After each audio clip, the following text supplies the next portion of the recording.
जय श्री राधा कृष्ण। वैशाख का महीना हिंदू वर्ष का दूसरा महीना है। मान्यताओं के अनुसार वैशाख मास से ही त्रेता युग का आरंभ हुआ था। इस वजह से ही वैशाख अमावस्या का धार्मिक महत्व और अधिक बढ़ जाता है।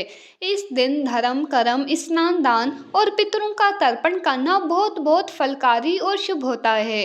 प्रत्येक अमावस्या पर पितरों की मोक्ष प्राप्ति के लिए व्रत रखना चाहिए। इस दिन सूर्य देव को अर्घ्य देकर बहते हुए जल में तिल प्रवाहित करना चाहिए। पितरों की आत्मा की शांति के लिए तर्पण करना चाहिए और किसी गरीब व्यक्ति को दान दक्षिणा दें। वैशाख अमावस्या का दिन बहुत फलकारी होता है, थोड़े में अधिक पुण्य फल देने वाला होता है, पितृदोष को शांति देने वाली है। अब आपको मैं वैशाख अमावस्या की दो पौराणिक कहानियां बताती हूँ।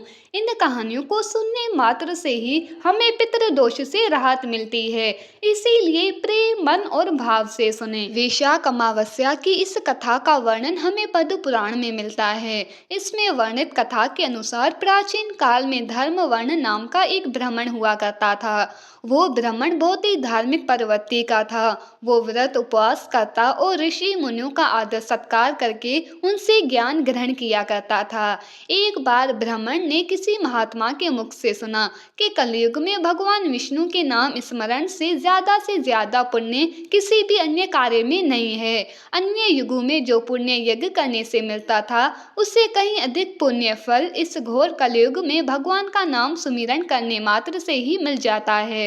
धर्मवर्ण ने इसे आत्मसात कर लिया, अपने मन में दिल में उतार लिया और संसारिकता से विरक्त होकर संन्यास लेकर भ्रमण करने लगा। एक दिन भ्रमण करते करते वो पितृलोक जहाँ पहुंचा, वहाँ धर्मवर्ण के पितर बहुत कष्ट में थे। पितरों ने उसे बताया कि उनकी ऐसी हालत धर्मवर्ण के संन्यास लेने के कारण हुई है, क्योंकि अब उनके लिए पिंडदान करने वाला कोई शेष बचा ही नहीं है। उसके बाद उसी के पितर ने उसे प्रार्थना करते हुए कहा कि यदि तुम वापस जाकर गृहस्थ जीवन की शुरुआत करो, संतान उत्पन्न करो, तो हमें राहत मिल सकती है। साथ ही वैशाख अमावस्या के दिन विधि विधान से पिंडदान करो। धर्मवर्ण ने उन्हें वचन दिया कि वो उनकी अपेक्षाओं को जरूर ही पूर्ण करेगा। इसके बाद धर्मवर्ण अपने सांसारिक जीवन में वापस लौट आया और वैशाख अमावस्या पर विधि विधान से पिंडदान करके अपने पितरों को मुक्ति दिलाई।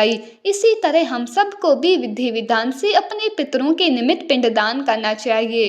कान्हा जी के श्री चरणों में आप सबके मंगल की कामना करती हूँ। हे वैशाख मास के ठाकुर, हे पितृदेव, हे धर्मराज जी, इस कहानी को कहते सुनते हुंकारा भरते सब पर अपनी कृपा बनाए रखना। कहानी अधूरी हो तो पूरी करना, पूरी हो तो हम सबका मान रखना। बोलो वैशाख मास के ठाकुर की जय। वैशाख अमावस्या का दिन पितरों को तर्पण करने, स्नान दान और पुण्य कर्म करने के लिए बहुत शुभ माना जाता है। मान्यता है कि इस दिन किया गया एक छोटा सा पुण्य कर्म भी 100 गुना फल देने वाला होता है। इसी के विषय में हमें एक पौराणिक कहानी मिलती है, जिसके अनुसार बहुत प्राचीन समय की बात है, काशी में ध्रुव नाम का एक ब्राह्मण रहता था। वो अत्यंत निर्धन था, पर धर्मनिष्ठ और कर्मठ था। उसके माता पिता बहुत वृद्ध हो चुके थे और सेवा के लिए पूर्णतः ध्रुव पर ही निर्भर थे। ध्रुव जी खुद भूखे रह जाते, पर माता पिता की सेवा में कभी कोई कमी नहीं आने देते थे। ध्रुव के माता पिता थोड़े तेज स्वभाव के थे। एक पैसा दान कभी उनके हाथ से छूटता नहीं था। स्वभाव इतना कर्कश था कि कोई संग साथी, कोई उनके घर में आकर खुश नहीं था। सिर्फ एक ध्रुव ऐसे थे जो दिन रात कटु वचन सुनकर भी पूर्ण निष्ठा भाव से अपने माता पिता की सेवा में लगे रहते थे। समय की गति यूं ही चल रही थी कि एक दिन विधि ने ऐसा विधान रचा कि दोनों की मृत्यु एक ही दिन एक ही समय पर हुई। माता पिता की मृत्यु से ध्रुव अत्यंत दुखी हुए, पर कर ही क्या सकते थे।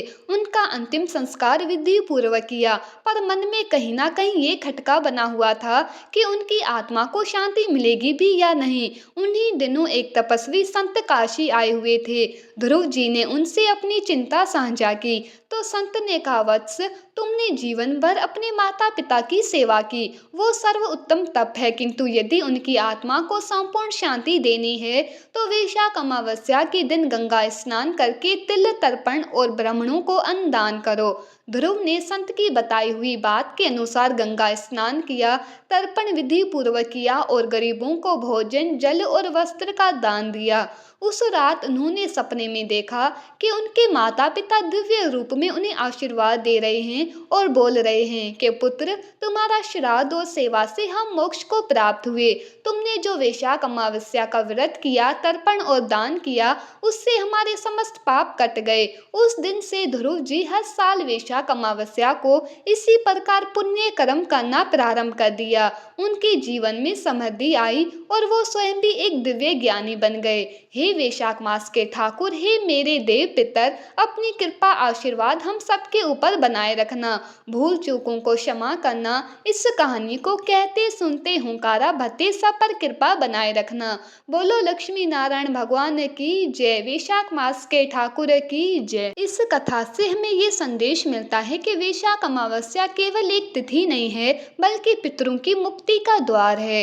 इस दिन श्रद्धा से किया गया दान, तर्पण और स्नान न केवल पूर्वजों को शांति देता है, बल्कि जीवन में सुख, शांति और मोक्ष की ओर भी हमें बढ़ाता है। इसीलिए जो भी बन सके वैशाख अमावस्या पर पितरों के निमित्त करना जरूर। और अगर ये कहानी पसंद आई हो तो प्लीज इसे ज्यादा से ज्यादा शेयर करके सबको जानकारी दो। ये भी एक सेवा है। Please like, share and subscribe. Thank you. जय श्री राधा कृष्ण।